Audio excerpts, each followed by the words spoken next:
Shalom, salam sejahtera bagi kita sekalian.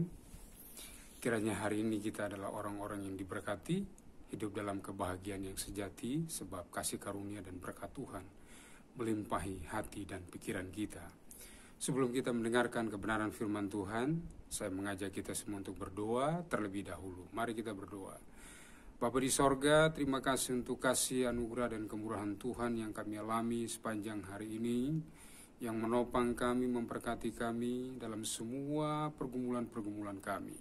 Kami percaya ketika kami berjalan bersama dengan Tuhan, mentaati firman-Mu, maka kami akan hidup dalam kemenangan bersama dengan Tuhan.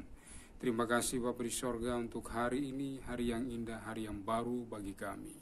Terpuji-pujilah Engkau ya Bapa, kekal selama-lamanya. Kami siap sedia menyambut firman-Mu dengan sukacita. Di dalam nama Tuhan Yesus Kristus. Haleluya, haleluya. Amin, amin. Puji Tuhan. Hari ini kita akan berbicara tentang Christian never dies. Kekristenan tidak akan pernah mati.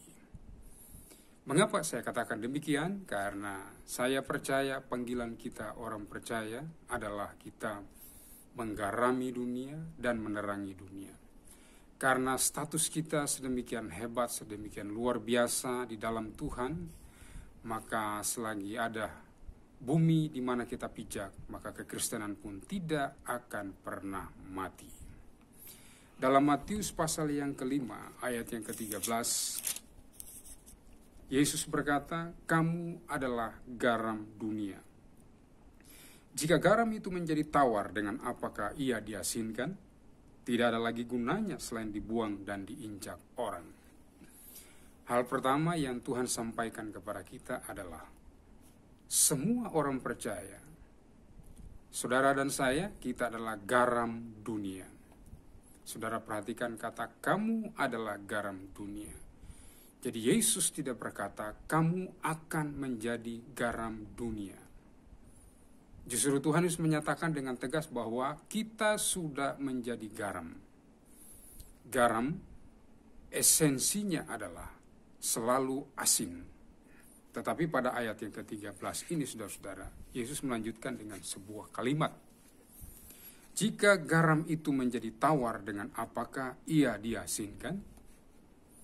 Membaca kalimat ini, sebuah pertanyaan bisa kita ajukan. Mungkinkah garam bisa menjadi tawar? Bukankah potensi yang ada dalam garam itu sendiri menunjukkan dirinya selalu asin? Lalu mengapa Yesus mengatakan bahwa jika garam itu menjadi tawar? Kita harus melihat ketika Yesus mengucapkan kata-kata ini, dia mengucapkan konteks garam pada masa dia hidup. Konteks garam pada masa lalu dengan garam pada masa kini di zaman kita hidup itu berbeda, saudara-saudara. Kalau pada masa kini garam, unsur-unsur yang ada di dalamnya ada zat kimia yang tidak memungkinkan dia tawar.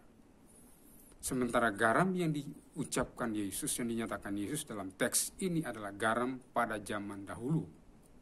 Garam pada zaman dahulu tidak diproses dengan menggunakan zat-zat kimia, tetapi diambil dari air laut. Dalam hal laut mati, kemudian dibiarkan, dibawa pulang ke rumah. Dan kemudian ketika digunakan, garam ini perlu dikelola secara alamiah biasa.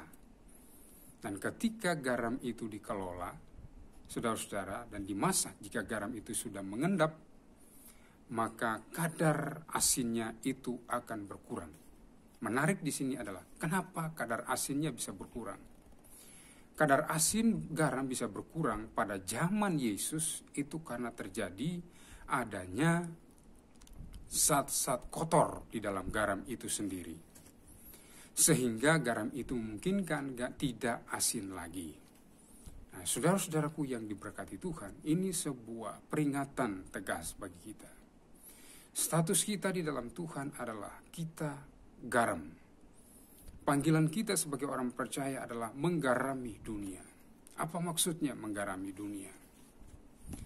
Fungsi garam pada zaman dahulu, saudara-saudara, itu yang paling menonjol ada dua hal.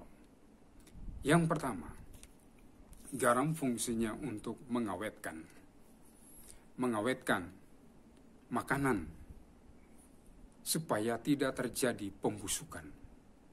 Saudara-saudaraku yang diberkati Tuhan, ternyata dunia di mana kita hidup dengan sejarahnya yang terus bergulir dari masa ke masa tidak pernah terlepas dari yang namanya proses pembusukan. Dunia ini sedang busuk dan sedang hancur. Kenapa?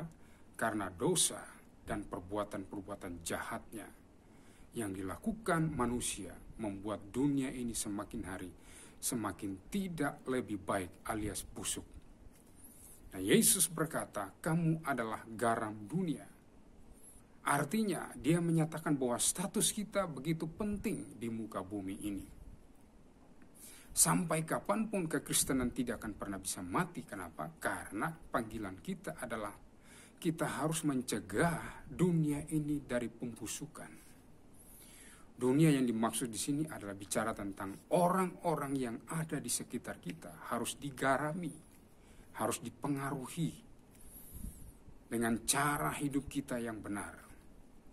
Kalau seandainya orang-orang percaya sudah tidak lagi menunjukkan peranannya sebagai orang benar, justru memunculkan karakter yang serupa dan sewarna dengan dunia, yakni ikut kotor, ikut jahat, ikut najis, maka saat itulah garam atau orang percaya yang diibaratkan sebagai garam itu telah menjadi tawar.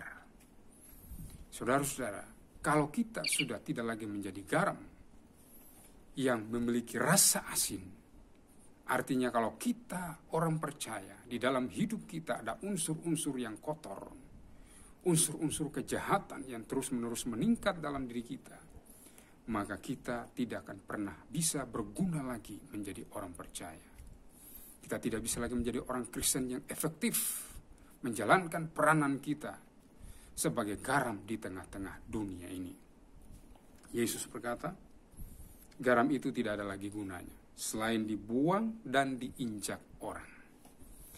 Inilah akibatnya ketika orang percaya tidak lagi menjadi garam atau tidak lagi menjadi asin, tidak lagi memberikan pengaruh yang positif. Manfaat yang kedua dari garam selain mengawetkan adalah garam memberi penyedap rasa. Sampai kapanpun dan dimanapun garam akan tetap dibutuhkan, karena garam selalu berfungsi untuk memberi penyedap rasa. Dalam sebuah istilah kita dengarkan bahwa makanan tanpa garam itu terasa apa? Terasa hambar, tidak enak. Saudara-saudara, kekristenan di dunia ini memiliki peranan yang sangat penting, yakni kita harus menjadi garam, memberi penyedap rasa bagi dunia ini. Karena panggilan kita sedemikian mulia, maka hendaknya kita memperhatikan status kita, identitas kita sebagai garam dunia ini. Ingat saudara-saudara, peranan kita yang pertama adalah kita mengawetkan dunia. Maksudnya memberi pengaruh yang positif untuk orang-orang sekeliling kita. Dan yang kedua, kita harus memberi penyedap rasa. Allah Bapa harus menikmati kehidupan kita. Allah Bapa harus menikmati semua yang kita kerjakan. Dan ternyata apa yang kita lakukan itu memiliki rasa yang bisa dikecap. Saudara-saudara, bukan hanya Tuhan yang bisa mengecap kehidupan kita. Orang-orang di sekeliling kita pun harus bisa mengecap keindahan dan rasa terbaik dari kehidupan kita. Inilah wajah kekristenan yang harus kita tampilkan di muka bumi ini. Yang kedua, Yesus berkata, kamu adalah terang dunia. Kota yang terletak di atas gunung tidak mungkin tersembunyi. Ini sifat universal dari terang. Dimanapun terang berada, maka terang selalu hadir sebagai pemberi petunjuk, pemberi arah yang jelas. Saudara-saudara, ketika Tuhan Yesus berkata, kamu adalah terang dunia, maka yang dimaksud adalah kita harus memancarkan terang Tuhan, terang yang dari Tuhan itu, yang sudah ditaruh ke dalam diri kita kepada dunia ini. Seperti apa wujud terang itu? Dalam ayat yang ke-16, Yesus berkata, demikianlah hendaknya terangmu bercahaya di depan orang supaya mereka melihat perbuatanmu yang baik dan memuliakan Bapamu yang di sorga. Perbuatan baik kita itu adalah terang. Perbuatan baik kita menyebabkan Bapa di sorga dimuliakan. Perbuatan baik kita menyebabkan orang lain bisa melihat Bapa di sorga melalui kehidupan kita. Jadi apakah orang Kristen harus berbuat baik? Harus, dan penting sekali. Apakah perbuatan baik orang percaya sebagai jaminan untuk masuk surga? Tidak. Kita masuk surga karena semata-mata anugerah dan kemurahan Tuhan. Setelah menerima keselamatan, anugerah yang terbaik dari Tuhan, selanjutnya kita harus tunjukkan identitas kita sebagai orang-orang yang sudah diselamatkan. Maka perbuatan baik kita ini merupakan terang sebagai identitas kita sebagai orang percaya untuk membawa orang lain mereka mendekat kepada terang yang sesungguhnya, yaitu Tuhan. Tuhan menjadikan kita terang di muka bumi dengan tujuan agar terang kita itu bisa menerangi orang-orang di sekeliling kita. Artinya apa? Kita harus menjadi saksi Tuhan. Kita harus menjadi saksi Kristus. Itulah sebabnya saya menyatakan bahwa Christian never dies. Kekristenan tidak akan pernah mati. Karena terang dan garam selalu relevansi dimanapun dan kapanpun. Garam menjadi kebutuhan utama manusia. Terang juga kebutuhan utama manusia. Dimanapun, siapapun, dalam keadaan seperti apapun, garam dan terang selalu dibutuhkan oleh umat manusia. Sedemikian hebat dan mulianya status kita di hadapan Tuhan. Sehingga Yesus berkata, kamu adalah terang dunia, kamu adalah garam dunia.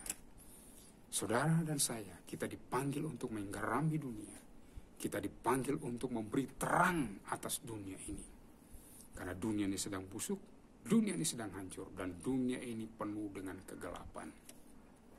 Sejak manusia menyerah pada kehendak iblis di Taman Firdaus, Taman Eden, Adam dan Hawa jatuh ke dalam dosa. Alkitab berkata seluruh dunia telah berada di bawah kuasa si jahat. Dan ketika dunia ini berada di bawah kuasa si jahat, maka dunia sedang digiring pada perbuatan-perbuatan yang berlawanan dengan kehendak Tuhan. Saudara dan saya, kita dipanggil menjadi warga kerajaan Allah. Tuhan memberi kita sebuah status yang luar biasa, identitas kita. Kita adalah garam dunia, kita adalah terang dunia. Identitas ini harus diwujudkan dengan benar. Identitas ini akan bermanfaat ketika peranan kita sebagai orang benar, benar-benar nyata di muka bumi. Peran kita adalah garam, mengawetkan semua keadaan dunia, kondisi dunia yang sedang membusuk. Garam memberi rasa. Dunia ini tidak lagi enak. Dunia ini tidak lagi memiliki rasa yang bisa dinikmati baik oleh Tuhan maupun orang-orang di sekeliling kita. Yesus berkata, kamu adalah garam dunia. Artinya, kita dipanggil untuk memberi rasa bagi dunia ini. Rasa apa itu? Dunia ini sedang kehilangan kasih sejati. Dunia tidak mampu mewujudkan kasih yang benar. Saudara saya dipanggil untuk menggarami dunia lewat kasih yang dari Allah yang kita terima dan kita wujud nyatakan kepada orang lain.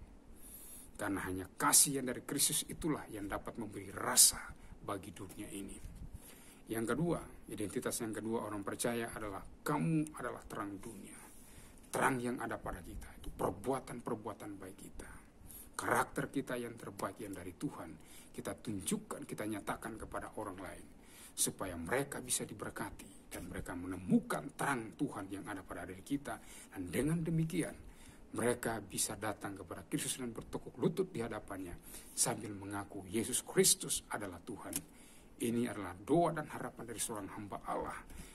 Rasul Paulus, dia katakan kepada jemaat yang ada di Filipi bahwa kamu harus bercahaya sebagai bintang-bintang di tengah-tengah orang yang bengkok dan zaman yang penuh dengan kegelapan ini. Saudara sekalian, mari kita sadari diri kita di dalam Tuhan. Status kita begitu hebat, begitu jelas. saudara dan saya adalah garam dan terang dunia. Sampai kapanpun, kekristenan tidak akan pernah bisa mati.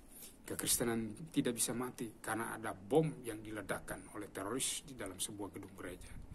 Kekristenan tidak akan pernah bisa mati hanya karena perubahan nama Hagia Sophia yang ada di Istanbul, Turki. Dari gereja kemudian menjadi masjid, kemudian berubah menjadi museum, lalu sekarang menjadi masjid lagi. Kekristenan tidak akan pernah bisa mati karena ada tantangan atau upaya pembunuhan yang dilakukan oleh sekelompok orang atau penguasa di satu wilayah.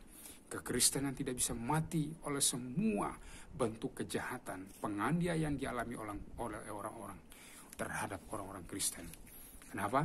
Karena kita dipanggil menjadi terang dan garam bagi dunia ini. Amin buat firman Tuhan. Mari kita berdoa. Terima kasih Bapa di sorga, kami bersyukur hari ini Tuhan kembali menyapa kami dengan firman-Mu yang hidup dan berkuasa. Kiranya Tuhan menolong kami, Tuhan memberkati kami. Jadikan kami semua terang dan garam bagi dunia ini, untuk menggarami banyak orang, sehingga mereka boleh datang kepada Tuhan dan menerima keselamatan daripada-Mu. Terpujilah Engkau Bapa, kekal selama-lamanya. Kami menerima status kami sebagai terang dan garam dunia, agar dunia ini dicegah dari pembusukan, agar dunia yang gelap ini boleh diterangi melalui hidup kami. Terima kasih Bapa di sorga, jadikan kami semua orang-orang percaya yang berdiri teguh di atas firman-Mu sampai kapanpun dan dimanapun. Kekristenan tidak akan pernah mati karena kami menentukan jalannya sejarah dunia. Kami adalah garam dunia, kami adalah terang dunia. Terpuji-pujilah nama-Mu. Dalam nama Yesus kami berdoa. Haleluya, haleluya. Amin. Salam. Tuhan Yesus memberkati kita. Kiranya damai dan sukacita Tuhan senantiasa memerintah dan menyertai hati dan pikiran kita hari ini sampai selama-lamanya. Shalom.